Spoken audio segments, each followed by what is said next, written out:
चलो जी, मानव में जनन काल की अवधि, मानव में जनन काल की अवधि।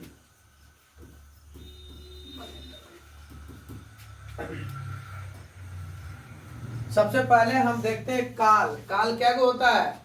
3 को, भूतकाल, भविष्यकाल, वर्तमान काल। ये तो समझती है। जनन समझती है, जो अपने की तरह एक नए संतान को उत्पत्ति करता है, उसी को क्या कहते हैं? जनन कहते हैं। जनन करने की प्रक्रिया हमारे पास है कि शुक्राणु और अंडाणु का फर्टिलाइजेशन से। मानव मतलब समझता है क्या? क्या समझती है मानव मतलब? आदमी। मानव मतलब आदमी। मानव मतलब आदमी। ठीक है, समझता है ना? तो अब इसी का जो है कि जनन करने का अवधि मतलब कितना समय तक वो जनन कर सकता है, कितना समय के बाद वो जनन कर सकता है, यही चीजें इसमें अवधि दिया गया है। तो जब हम लोग जानते हैं कि जब हमारे पास किशोरावस्था होता है, क्या होता है? किशोरावस्था। ये जो किशोरावस्था होता है, ये कितना साल से दिखने लगता है? 12 से जी 18 वर्ष, ये ना दिखने लगता है। 18-19 हो गया, 12 से 18 वर्ष तक क्या दिखने लगता है? किशोरावस्था, ये दिखता है ना। तो अब इस किशोरावस्था में जो है कौन कौन? वृषण। कौन कौन? वृषण और अंडाशय। वृषण और अंडाशय। इससे जो इस वृषण से क्या निकलता है? शुक्राणु। और अंडाशय से अंडाणु। अब ये दोनों का क्या होता है? फर्टिलाइजेशन, जिसको लोग बोलते हैं निषेचन क्रिया। निषेचन क्रिया।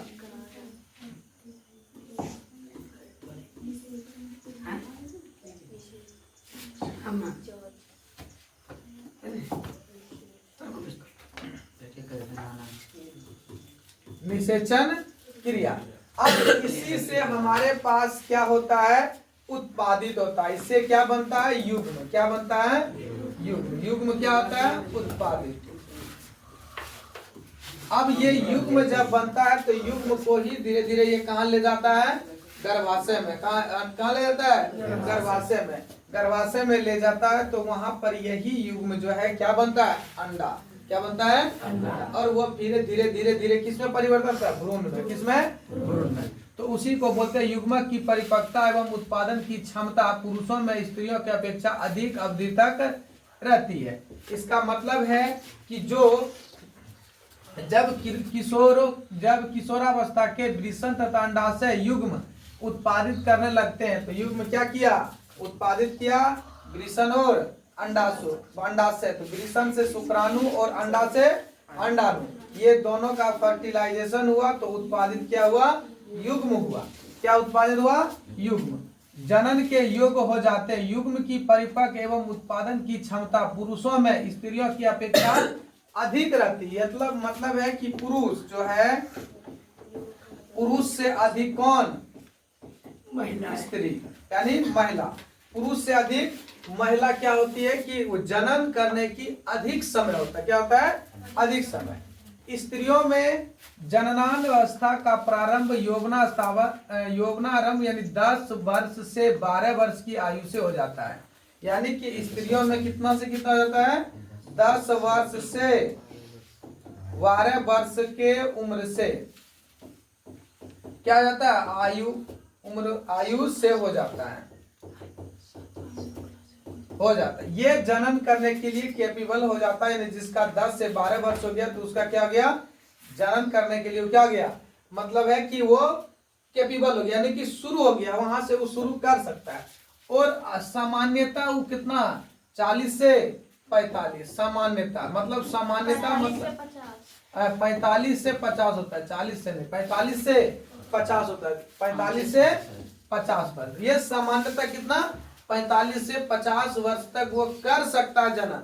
लेकिन बेसिकली होता नहीं है। सामान्यता दिया है लेकिन लगभग दिया है। सामान्यता को क्या बोलते हैं? लगभग। जैसे हिंदी में दिया रहता है लगभग, साइंस में क्या दिया रहता है? समानता। मतलब समानता हम इतना से इतना तक में हम जनन कर सकते हैं। तो यौन अंडाणु परिपक्व होने लगता है। अंडाशय में एक अंडाणु परिपक्व होता है तथा लगभग 28 से 30 दिन अंतराल पर किसी एक अंडाशय द्वारा निर्मोचित होता है। निर्मोचित का मतलब होता है कि वह परिपक्व हो जाता है। अभी हम इसको समझेंगे, तो चलो लिखो। किशोरावस्था में वृषण तथा अंडाशय, किशोरावस्था में वृषण तथा अंडाशय को उत्पन्न करने लगता है। उत्पन्न करने लगता है। अंडाशय को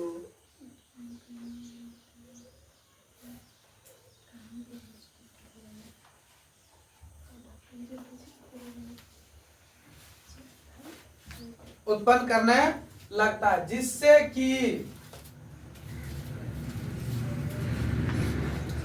कि स्त्रियों में 10 से 12 वर्ष की 10 से 12 वर्ष, जिससे कि 10 से स्त्रियों में 10 से 12 वर्ष की 12 वर्ष की आयु में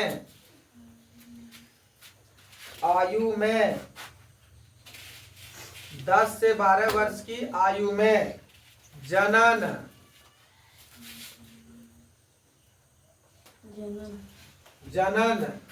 करना प्रारंभ हो जाता है।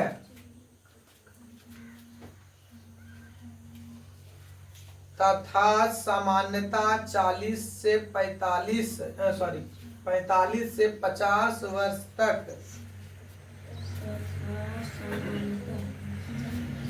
तथा सामान्यता 45 से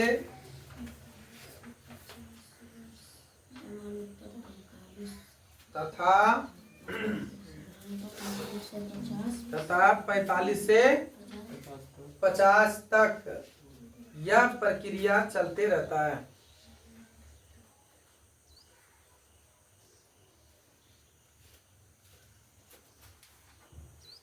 स्टार मार के लिखो। पुरुषों में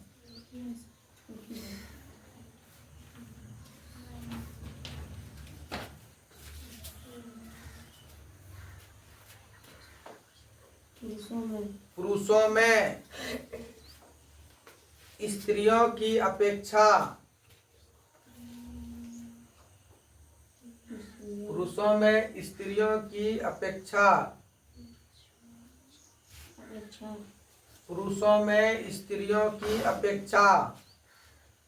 अधिक अवधि तक रहता है। क्या जनन करने की। तो मैं हेडिंग क्या लिखा है जी? जनन करने का काल, तो वही ना होगा। पुरुषों में स्त्रियों की अपेक्षा अधिक अवधि तक रहता है। इसका हो जाएगा 55 से 60 वर्ष तक। 55 से 60 वर्ष तक, ठीक है।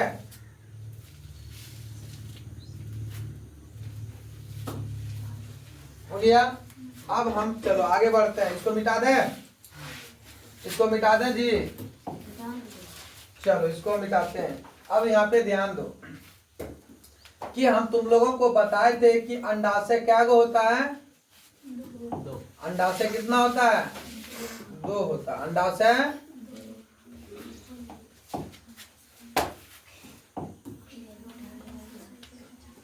अंडाशय कितना होता है?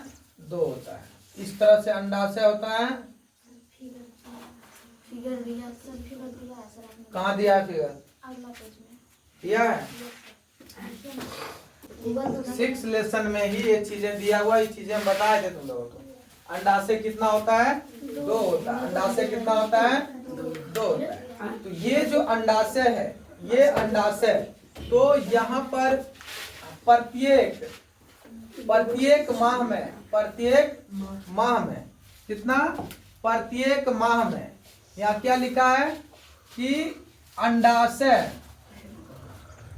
यौवनावस्था पर अंडाणु परिपक्व होने लगता। अंडाशय में एक अंडाणु परिपक्व होता तथा 28 लगभग 28 से 30 दिनों के अंतराल।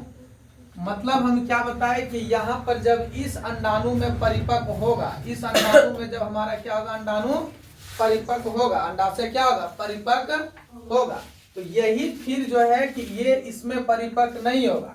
फिर यही जाकर के जब ये अंडाशय जब नहीं बनेगा, इसमें जब स्पर्म यानी शुक्राणु प्रवेश नहीं करेगा, तो ये अपने आप क्या हो जाएगा, निर्मोचित हो जाएगा। क्या हो जाएगा? निर्मोचित। निर्मोचित का मतलब होता है कि ये बाहर हो जाएगी, निर्मोचित हो जाएगा, यानी क्या हो जाएगा, ये बाहर हो जाएगा। क्या हो जाएगा? बाहर, जिसको हम लोग बोलते हैं कि मासिक चक्रण। ये क्या हो जाएगा? बाहर हो जाएगा। ये क्या हो जाएगा? बाहर हो जाएगा। इसके बाद फिर 28 से 30 दिन, कितना? 28 से 30 दिन। 28 से 30 दिन के बाद फिर इसमें बनेगा। क्या कर रहे हैं? डाउट है तो पहले बताना, तो इसके बाद फिर 28 से 30 दिन के बाद इधर बनेगा।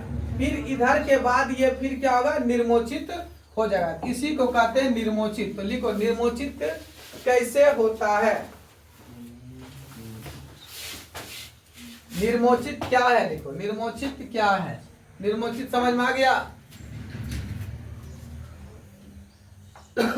लिखो, अंडाशय में एक अंडाणु परिपक्व होने के बाद, अंडाशय में एक अंडाशय में एक अंडाणु परिपक्व होने के बाद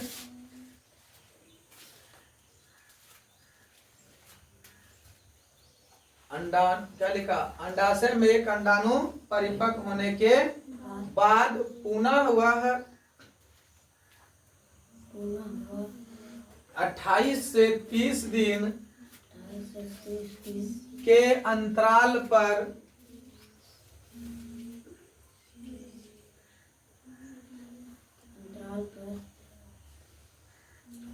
अंतराल पर 28 से 30 दिन के अंतराल पर पुनः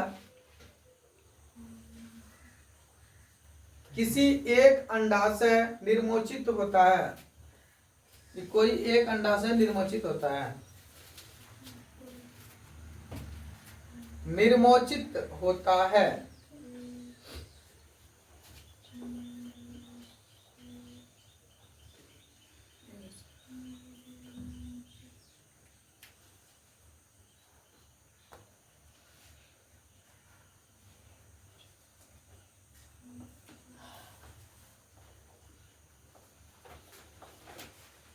निर्मोचित होता है।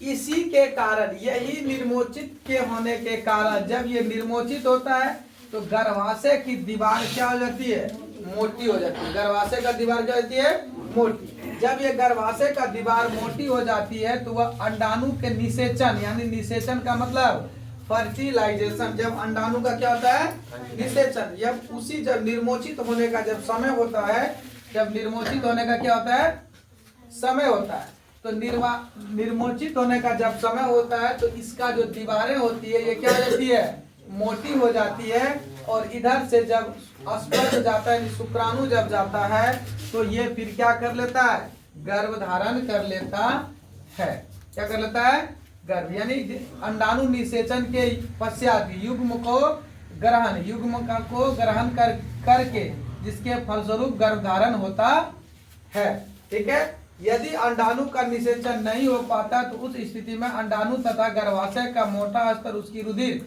वाहिका सहित निरस्त हो जाती है। इससे स्त्रियों में रक्त स्राव होता है, जिसे हम ऋतुस्राव अथवा रजोधर्म कहते हैं। ऋतुस्राव लगभग 28 से 30 दिन होता है, तो ऋतुस्राव बोलते हैं, या तो उसको रजोधर्म कहते हैं। क्या कहते हैं, रजोधर्म कहते हैं। रजोधर्म कितना से कितना दिन में होती है, 28 से 30 दिन के भीतर हो जाता है।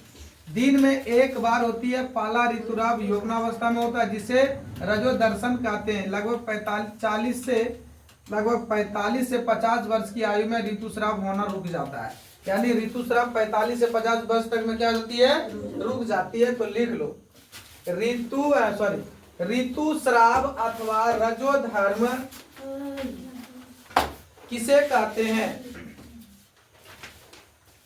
ऋतुस्राव या रजोधर्म किसे कहते हैं?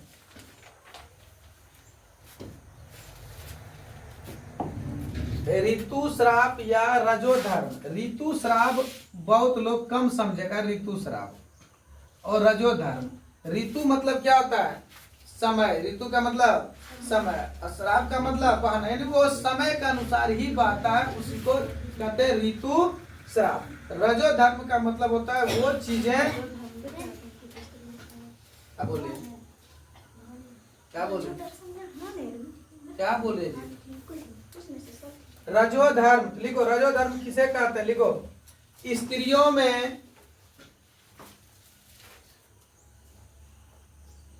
में रक्त की प्रवाह को, यानी रक्त की स्राव को, लिखो रक्त की स्राव को, रक्तस्राव।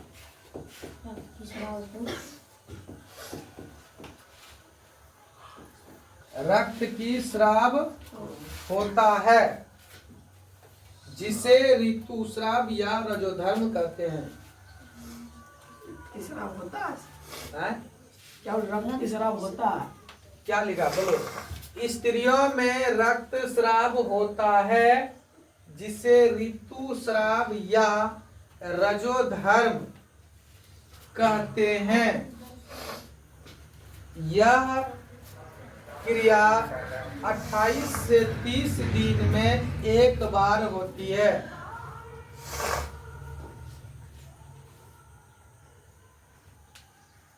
यह क्रिया 28 से 30 दिन में एक बार होती है।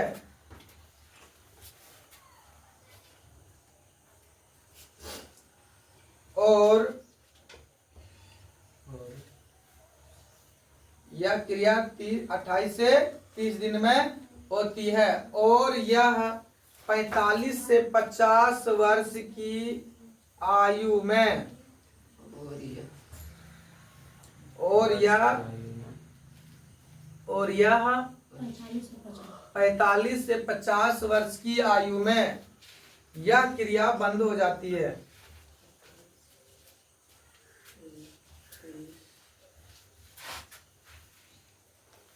यह स्टार मार के लिखो,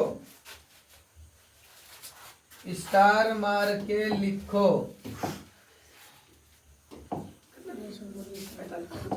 स्टार मार के लिखो।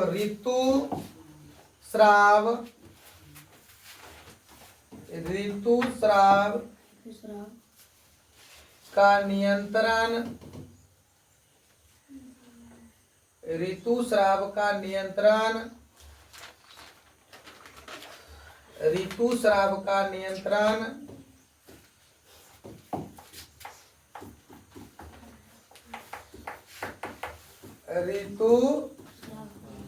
ऋतुस्राव का नियंत्रण हार्मोन के द्वारा होता है। ऋतुस्राव का नियंत्रण किसके द्वारा होता है? हार्मोन के द्वारा होता है। अब देखो, अब स्टार मार के लिखो रजो दर्शन। रजो दर्शन लिखो। रजो दर्शन देखो। जब ऋतुस्राव,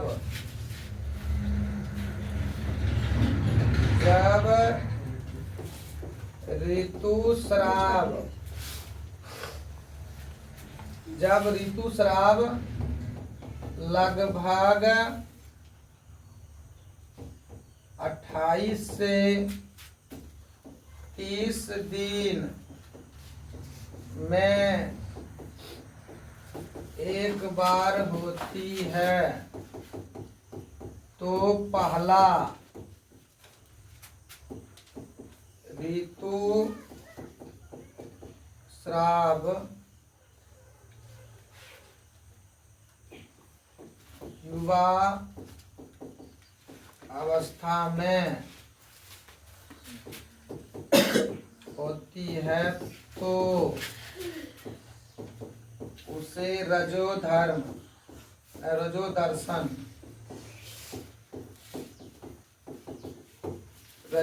कहते हैं। दर्शन किसे कहते हैं? जब ये ऋतुस्राव या रजोधर्म, जब ऋतुस्राव और रजोधर्म जब पहला दिन, कब दिन? पहला दिन होता है। कब? पहला दिन होता है, यानी एक बार होती है। कितना बार? एक बार होती है। तो उसी को हम लोग क्या कहते हैं? रजोदर्शन। क्या कहते हैं? रजोदर्शन। और रजो निवृत्त मुझे कहते हैं जो 40 से 45 वर्ष की उम्र में रुक जाती है। जो कितना वर्ष की उम्र में? 40 से 45 वर्ष की उम्र में, सॉरी 45 से 50, 45 से 50 वर्ष की उम्र में, चाहे कितना जी? 40 से 45 वर्ष की उम्र में ऋतुस्राव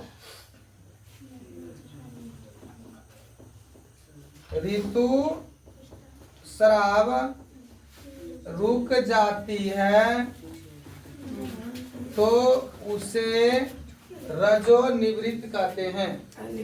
लिख लो जी, रजो निवृत्त देके डैश, रजो निवृत्त देके डैश लिखो कि जो 40 से 45 वर्ष की उम्र में,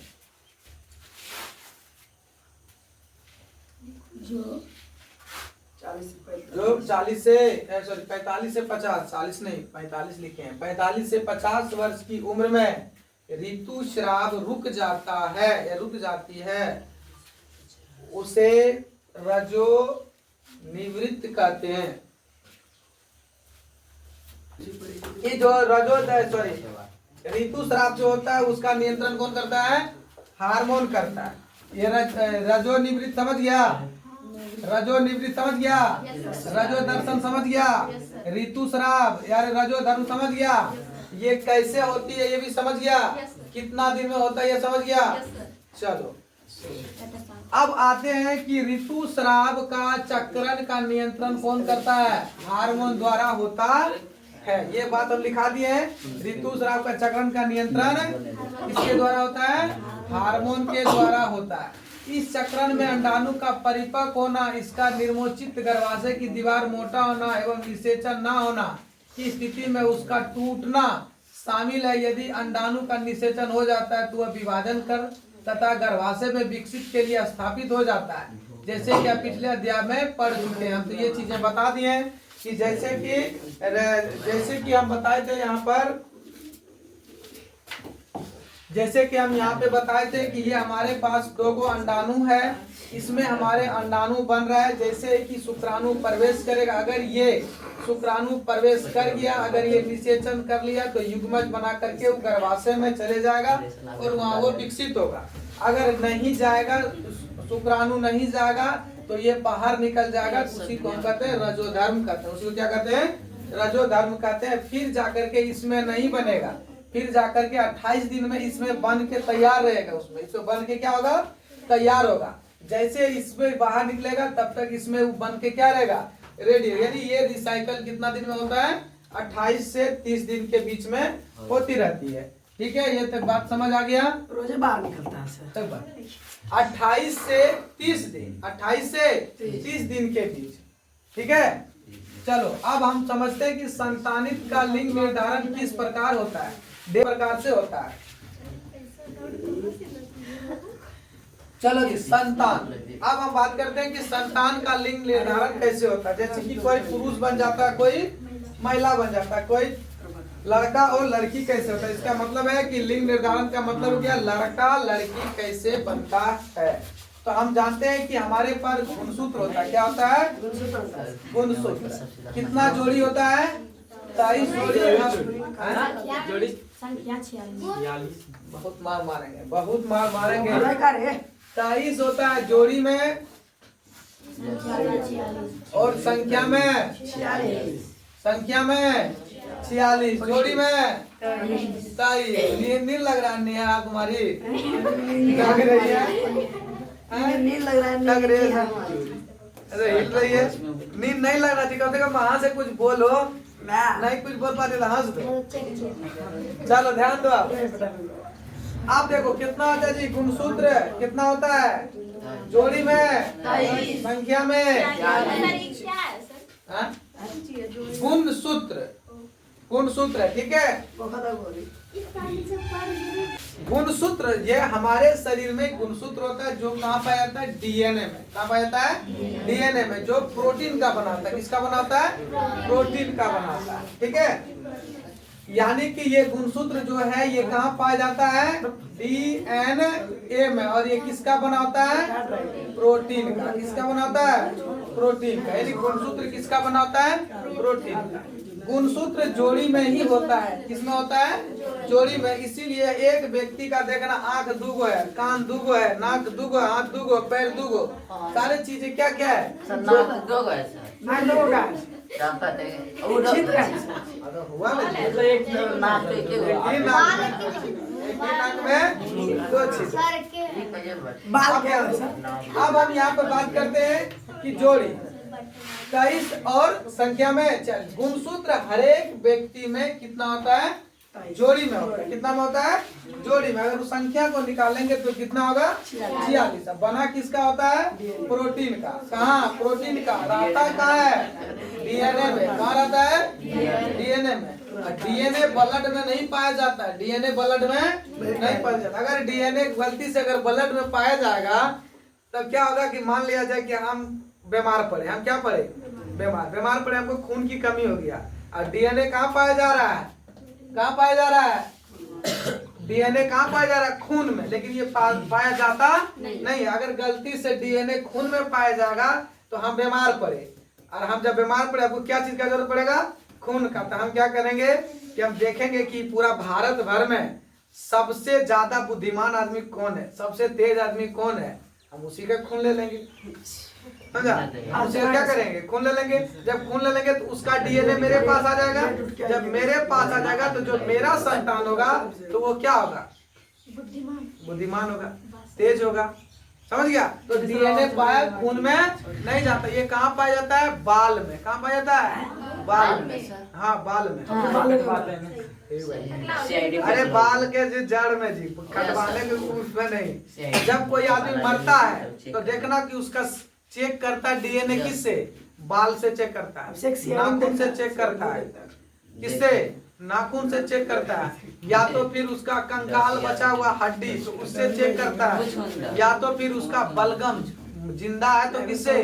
बलगम जो हम थूकते हैं उसमें डीएनए पाया जाता है। समझ आया? आप कहेगा कि डीएनए खून में पाया जाता है तो खून में नहीं तो पगला आदमी का खून चढ़ा लेते हैं हम भी पागल। समझ गया? तो डीएनए खून में, इसीलिए किसी भी व्यक्ति का किसी भी व्यक्ति में खून चढ़ाया जा सकता, बशर्ते उसका खून का क्या मिलना चाहिए? खून का वो मिलना चाहिए, ब्लड ग्रुप मिलना चाहिए। कौन सा खून किसमें है? समझ में आ गया? समझ आ गया? अब पता चला इसमें से बहुत आदमी तेज है, सबको बोलेंगे कब अगर हम खून लाओ जी हम चढ़ाएंगे तो तेज हो जाएंगे। तो वैसा चीजें नहीं है। बता तुम्हारा नाखून हम लगाएंगे या नाखून में नहीं लगाएंगे। हमारा बाल हमारा सेट होगा, हमारा थूक पिएगा नहीं पिएगा, नहीं पिएगा जी। तो वो चीजें नहीं। डीएनए कहाँ पाया जाता है? बाल में, बलगम में और नाखून में। नाखून जो काट के बाहर कर देते नहीं, इसमें अंदर, ठीक है। हाँ, ये नहीं कि अब चना नाखून जगह रखे रहेगी, पूरा डिब्बा में नाखून भरे के कहेगा देखो मेरा डीएनए इसमें नहीं होगा, मर जाएगा। चलो अब ध्यान दो। अब यहाँ पर जो है जोड़ी में कितना? 23, संख्या में 46। तो गुणसूत्र होता है दो गो, एक होता है एक्स और एक होता है वाई। महिलाओं में एक्स स्क्वायर, महिलाओं में एक्स और एक्स, और पुरुष में एक्स छोटी मैंने नहीं लिखा जाता है, स्क्वायर नहीं है यहाँ, एक्स वाई, ठीक है। महिला में वाई तो सब छोटे में लिख दिया। वाई छोटी लिखा गया, बड़ी गिनती आता है। सबसे देखते वहाँ पे हाँ यही मैं सब बोल एक्स और एक्स वाई, देखो हर एक जगह बड़ी लिखा होगा, देखो यहाँ लिखा हुआ है ना, लिखा है ना जी। तो पुरुष में एक्स वाई, महिलाओं में एक्स। हाँ वही होता है। अब महिलाओं में एक्स वाई, पुरुष में एक्स वाई, तो बताओ सब। हाँ? महिलाओं में एक्स एक्स गुणसूत्र और पुरुष में एक्स वाई गुणसूत्र। देखो ये जोड़ी में है कि नहीं, है ना। ये भी किसमें है, जोड़ी में, दोनों किसमें है, जोड़ी में। अब यहाँ पे संतान कैसे उत्पन्न होती है, तो सबसे पहले यहाँ पर हम देखते हैं कि इधर है महिला, इधर क्या है महिला, और इधर क्या है पुरुष। अब हम इसमें किशोरा अवस्था नहीं लिख सकते हैं, अब यहाँ महिला और पुरुष दिखाई। महिला और पुरुष लिखाएगा, ठीक है। अब महिलाओं में कौन सा गुणसूत्र, एक्स एक्स, और पुरुष में एक्स वाई। क्या अरे एक्स वाई हो गया। अब हम जब निषेचन होगा, जब क्या होगा निषेचन, जिसको हम इंग्लिश में क्या कहते हैं, फर्टिलाइजेशन। अब महिलाओं से एक गुणसूत्र निकला, महिलाओं में तो ऑलरेडी है कि एक्स से गुणसूत्र है, तो एक्स से निकलेगा, निकलेगा ना। तो इससे क्या निकला, एक्स गुणसूत्र निकला। अब पुरुष निर्भर करेगा एक्स निकलेगा या कि वाई, एक्स रिलीज होगा या तो फिर वाई। मान लिया जाए एक्स रिलीज हो गया, क्या रिलीज हो गया, एक्स। तो क्या क्या बन गया, एक्स एक्स जोड़ी का हो गया, एक्स एक्स युग्मज बन गया कि नहीं, यही क्या युग्मज बन गया। अभी भी पता नहीं है ये कि लड़का बनेगा कि लड़की, ये क्या बना, एक्स और एक्स का क्या बना, युग्म बना, एक्स और एक्स का क्या बना, युग्म। अब ये युग्म कहाँ चले जाएगा, गर्भाशय में, कहाँ चले जाएगा, गर्भाशय में। अब जैसे गर्भाशय में जाएगा, ये होना क्या चालू हो जाएगा, विकसित, क्या होना चालू हो जाएगा, विकसित। अब इसके डीएनए को पता है कि एक्स एक्स जहाँ रहेगा तो क्या बनना है, लड़की। तो ये क्या चीज बन जाएगी, लड़की, ठीक है। कोई दिक्कत, तो निर्भर किस पे करता है, गुणसूत्र पे। किस पे करता है, गुणसूत्र पे। निर्भर किस पे करता है, पुरुष पे। किस पे, पुरुष पे, कि लड़का बनना है कि लड़की। अब इधर मान लिया जाए हम करते हैं, किसी भी हालत में महिला क्या रिलीज करेगी, एक्स गुणसूत्र। कितना करेगा, एक्स गुणसूत्र यानी एक करेगा, कितना करेगा, एक। इन्हें कि दो जोड़ी बना लेगा। वो जोड़ी कब बनेगा, जब एक्स और एक्स मिलेगा या एक्स वाई मिलेगा तब जोड़ी बनेगा। अब पुरुष क्या रिलीज किया, एक्स वाई रिलीज किया, तो क्या बन गया, क्या बन गया जी, लड़का बन गया। लड़का लिखेंगे, लकड़ी क्या बन गया, लड़का। कोई दिक्कत, तो चलो लिखो इसको।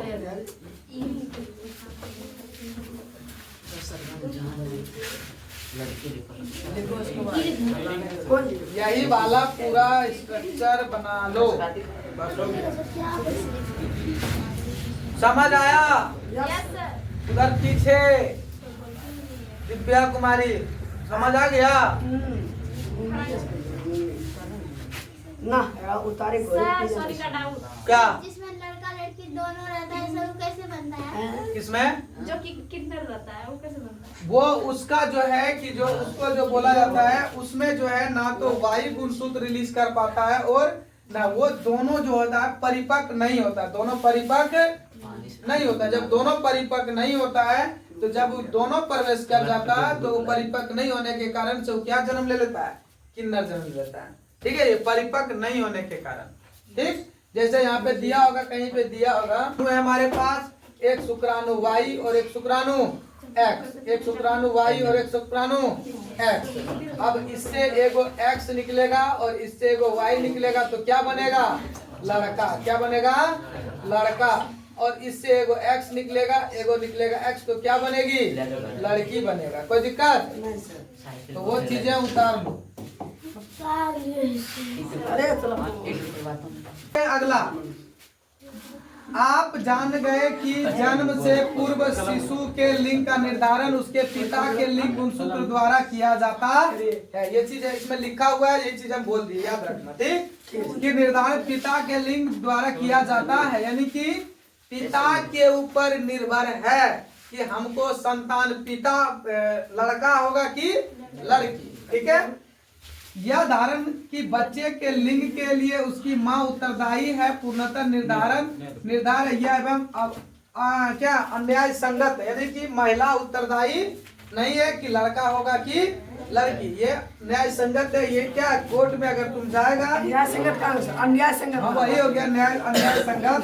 अन्याय है अगर कहेगा कि महिला को दोष देगा कि लड़का नहीं हो रहा है तो मारेगा जूता से, अगर पढ़ा लिखा रहेगा समझा, भगाइयो देगा। पहले पढ़ा लिखा रहेगा तुम कॉलेज जाएगा नहीं करेगा। हैं? कहाँ कहाँ नहीं हो जाएगा? जाने बोर्ड में पढ़ता है तो हो जाने। यहाँ तो रहते हैं। अरे पढ़ा लिख गाँव घर में नहीं होता जी, Yes, होता है। पूरा प्रताड़ित करता है उसको, Yes. थोड़ा सा नजरअंदाज से देखता है कि नहीं लड़की बार बार लड़की हो रहा, लड़की हो रहा, लड़का नहीं हो रहा। तो पढ़ा लिखा जो महिला होगा वो जूता खोल के मारेगा, जूता धिपा के मारेगा।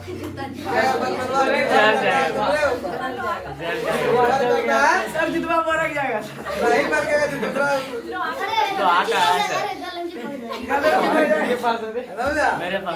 निर्भर करता है तुम्हारे ऊपर, दोष दे रहा है हमको, वही उसी को बोला गया है अन्याय संगत। अन्याय हो गया, समझ आया? Yes sir. ए चुप रहे। क्या बोलते हैं? हम लोग को भी दोष नहीं है, हाँ? हम लोग का भी दोष नहीं जो कैसे नहीं दोष है? अरे जो पुरुष का भी दोष है, नहीं है सर, ऐसे नहीं है। चलो ध्यान रखो।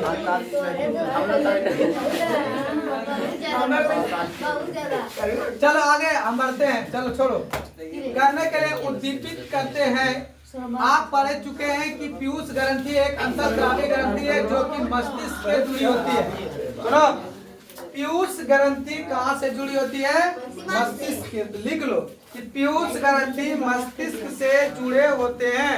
तो देख लो पीयूष ग्रंथि कहाँ है? पीयूष ग्रंथि कहाँ है? मस्तिष्क में। देख लो पीयूष ग्रंथि मस्तिष्क में। इस ग्रंथि मस्तिष्क से जुड़ी होती है। पीयूष ग्रंथि मस्तिष्क से जुड़ी होती है। मस्तिष्क में, ठीक है। वो किसका नियंत्रण करता है? अगर किसका करता है नियंत्रण? हार्मोन का। किसका? हार्मोन का। अब आगे, पीयूष ग्रंथि वृषण एवं अंडाशय के अतिरिक्त हमारे शरीर में थायराइड, अग्नाशय एवं एड्रिनल जैसे कुछ अस्रावी ग्रंथि भी हैं। तो लिखो पीयूष ग्रंथि, स्टार मार के लिखो पीयूष ग्रंथि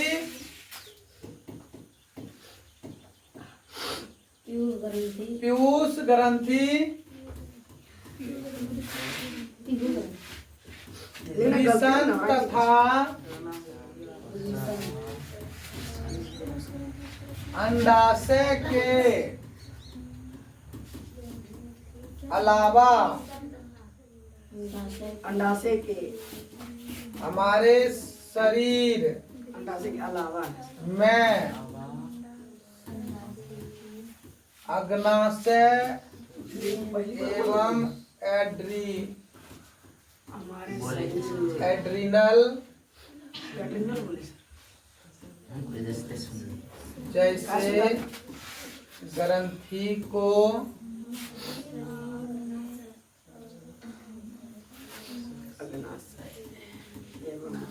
स्रावित करती है। ग्रंथि है, ठीक है। जैसे हमारे सुनो, जैसे हमारे सुनो, जैसे हमारे शरीर में यकृत है, किडनी है, वो फंक्शन है, उसी तरह हमारे शरीर में क्या है? एड्रिनल ग्रंथि है। क्या है?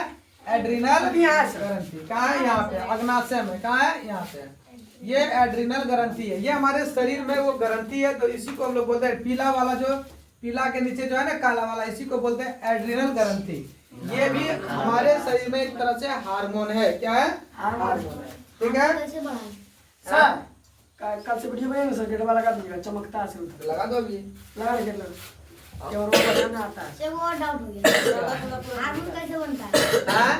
हार्मोन बनता है जब तुम प्रोटीन चीज खाएगा, अंडा खाएगा, मुर्गा खाएगा, मछली खाएगा, अंडा मुर्गा मछली सांप पेंग कोबरा खाएगा। मुर्गा देसला होना चाहिए कि पोल्ट्री होना चाहिए? तुम जब पोल्ट्री खाएगा तो हार्मोन तुरा पोल्ट्री ने क्या बनेगा? ज्यादा मजबूत होगा।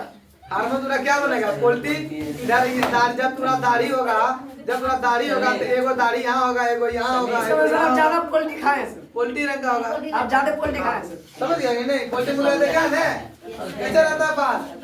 उसी तरह रहेगा। समझ आया? हार्मोन बनता है खाने पीने पे, जितना हम लोग प्रोटीन लेंगे उतना ज्यादा हार्मोन बनेगा। कभी कभी देखा होगा तुम लोग इधर उधर के गांव बच्चा में, गांव वगैरह में समय छोटा छोटा बच्चा हो जाता है, बढ़ता ही नहीं है, बढ़ता नहीं है। तो क्या प्रॉब्लम है? यस क्या प्रॉब्लम है? हाँ? क्या बोलो? कौन बोलेगी? मतलब ट्यूशन जाएंगे दूसरा ट्यूशन वो डाउट है सर। डाउट नहीं कहाँ जाएगी प्रॉब्लम होता है। जाओ, पहले नहीं बोलना चाहिए। लगा दो। विकेट लगा, गेट लगाओ। देखिए सर, एकदम जान बड़ा है मुसीबत सर। है अच्छा हो गई जाए। आगे जा जाता है। ए, चलो पैसा फेंक दे। अब हम लोग आते हैं। 5 बजे आ जाएगी, ठीक है? शाम को शाम में, सुबह नहीं। चलो जो हो गया, आगे हम बढ़ते हैं। पीयूष ग्रंथि, इधर तो हम लिखा दिए हमारे। इसके बाद एक होता है एड्रिनल ग्रंथि। ये क्या आता है? एड्रिनल। एड्रिनल ग्रंथि भी हमारे शरीर को, हार्मोन को नियंत्रित करता है, हमारे शरीर को नियंत्रित करता है, ठीक है? इसके बाद एक होता है अग्नाशय। क्या होता है? अग्नाशय। तो अग्नाशय का काम क्या है कि हमारे शरीर में भोजन को प्रोटीन वसा में तोड़ देना होता है। जैसे हम लोग भात खाए, भात को क्या किस में बदलना है? तो वसा में बदलना है। तेल वाला खाए चीज तो उसको किस में, सॉरी, भात को कार्बोहाइड्रेट, भात अगर खाए तो किस में बदलेगा? कार्बोहाइड्रेट में। तेल वाला चीज खाए तो किस में बदलना है? वसा में बदलना है। सेब अंगूर खाए तो किस में बदलना है? प्रोटीन में। ये सब काम करता है। स्त्रियों में अंडाशय की स्थिति देखो, है ना? स्त्रियों में अंडाशय। अब हमारे पास क्या है? बूझो और जानो। बूझो और पहली को याद है, तो याद है कि एक बार जब अपनी डॉक्टर बुआ के यहाँ गए थे, तब उन्होंने वहाँ का काका का नाम के एक लड़के को देखा था, जिसका गला बहुत खुला हुआ, उसे उभरा हुआ था। उसकी बुआ ने उसे बताया कि काका गायस्टर नामक ग्रंथि से ग्रसित है। मतलब है कि उसका गला क्या था? खुला हुआ था। उसका मतलब है उसका कौन सा? थायराइड ग्रंथि से वो क्या था? ग्रंथि। थायराइड ग्रंथि कब होता है? जब हमारे पास आयोडीन की कमी होती है। तो कौन सा ग्रंथि बीमारी होता है? थायराइड ग्रंथि। गला फूल जाता है। क्या फूल जाता है? गला। तो देखो यहाँ पे हुआ है ना, ये गला क्या गया? फूल गया। तो ये किसके कमी के कारण होता है? नमक के कमी के कारण। किसके? नमक यानी आयोडीन की कमी के कारण। अगर हाँ? उसको कैसे छूटेगा वो? नमक घड़ी घड़ी पिलाना पूरा। अरे बीमारी अब छूटे कैसे? बीमारी जैसे तो छूटता है। बीमारी नहीं है उसका, अभी तो कोई इलाज इलाज है तो डॉक्टर के पास दिखाएगा, उसका इलाज डॉक्टर के पास है। अब हम तुमको बोल देगा, तुम घरे में इलाज कर लेगा तब? बोल तो दिया सर, मर गया। आटा नमक लाना तो बस। अब तुमको जब थायराइड ग्रंथि जब किसी व्यक्ति को हो जाता है तो वो कहाँ जाएगा? डॉक्टर के पास जाएगा। तो लिखो थायराइड ग्रंथि। थायराइड ग्रंथि, थायराइड ग्रंथि घुल जाएगा तो तुम लोग बैठा रहेगा 9 बजे तक, 8 बजे तक बैठा रहेगा। थायराइड ग्रंथि नमक आयोडीन की कमी के कारण होती है।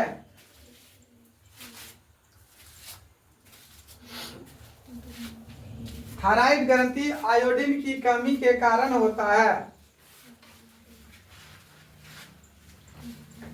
थायराइड ग्रंथि आयोडीन की कमी के कारण होता है, जिससे कि थायराइड ग्रंथि थायरॉक्सिन नामक हार्मोन को स्रावित करती है। थायराइड ग्रंथि, जिससे कि थायराइड ग्रंथि थायरॉक्सिन नामक हार्मोन रिलीज करती है यानी स्रावित करती है। थायरॉक्सिन यहाँ पे लिखा हुआ है थायरॉक्सिन। हो गया। थायरॉक्सिन नामक का हार्मोन का उत्पादित करते हैं। यहाँ पे अच्छा नाम से थायरॉक्सिन। तभी उसको जूम कीजिए लगना सुन हार्मोन किताब में देख दे रहा है। हेलो हार्मोन क्या बोले सर? उत्पादन कहाँ होता है? चलो को यहाँ लिख दे थायरॉक्सिन। सर क्या बोले सर? थायरॉक्सिन नामक हार्मोन स्रावित करती है, रिलीज करती है। तुम ले लिया ना? हाँ लिया तुम डलिएगा तब सर सब की बोलते हैं। नहीं पड़ेगा सब स्मार्ट कॉपी मेरे हाँ में कोई देखेगा। सर अभिषेक सर पेट इसका मर जाएगा। होगा क्या सर इसको? छोड़ो। हो गया जी। मरी चलो ना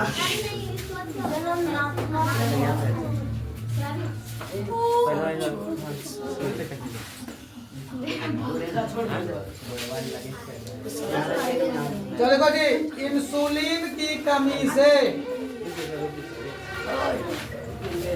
इंसुलिन की कमी से इंसुलिन की कमी से अपने को रखते इंसुलिन की कमी से इंसुलिन की कमी के कारण इंसुलिन की कमी के कारण मधुमेह मधुमेह रोग होती है। यदि मधुमेह रोग किसके कारण होती है? मधुमेह रोग होता क्या है? अरे मधुमेह रोग होता है, मधुमेह मिठा रोग, चीनी बीमारी, शुगर समझा? शुगर बीमारी समझ गया। इंसुलिन की कमी से कौन सी बीमारी? मधुमेह बीमारी होती है। देखो फूफा जी को हुआ है, उनके बुआ ने बताया कि उनके फूफा जी मतलब सब चीज में किसको लेता है? फूफे जी। फूफाजी दादाजी ये सब दादा बहुत कम कौन लेता है? मेरी किताब फूफा में जी। दादाजी समझ गया ना? क्योंकि उसका अग्नाशय इंसुलिन हार्मोन का उत्पादन पर्याप्त मात्रा में कर रहा है। तो इंसुलिन हार्मोन को रिलीज कौन करता है? तो इंसुलिन हार्मोन को रिलीज करता है अग्नाशय। अगर अग्नाशय अधिक इंसुलिन को कर देगा रिलीज तो हमारे पास कौन सा रोग? मधुमेह। देखो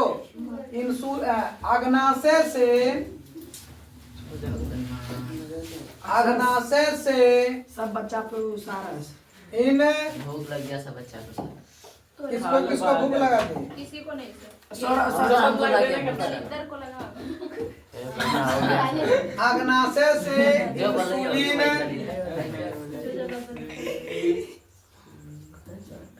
इंसुलिन हार्मोन यो ओके रुक जाओ। सर की करके जाओ। क्या सर? अरे छोड़ नहीं। उत्पादन होती है। तुमसे एग्जाम में पूछेगा कि इंसुलिन किससे रिलीज होता है, किससे स्रावित होता है, तो किससे? हमारे शरीर के अग्नाशय से। अग्नाशय से। ठीक है, पूछेगा अग्नाशय में कौन सा? अग्नाशय में जो मधुमेह रोग होती है किसके कारण? इंसुलिन के कारण। ठीक है, समझ आया जी? चलो बुझो और पहली उसके दिखावे आगे चार्ट में दिखा गया एड्रिनल ग्रंथि के विषय पूछा। उसकी बुआ ने बताया कि एड्रिनल ग्रंथि कैसे हार्मोन द्रावित करके जो रुधिर में नमक की मात्रा को इंसुलिन संतुलित करता है। एड्रिनलिन नामक हार्मोन का स्रावन भी करके जो क्रोध, चिंता एवं उत्तेजक अवस्था को तनाव संयोजक करता है। इसको हम लोग थैंक यू सर। सर क्या बोल रहा है? सर क्या चीज बोलो? क्या कि हम लोग किताब में बुझो जो लिखा है, बुझो है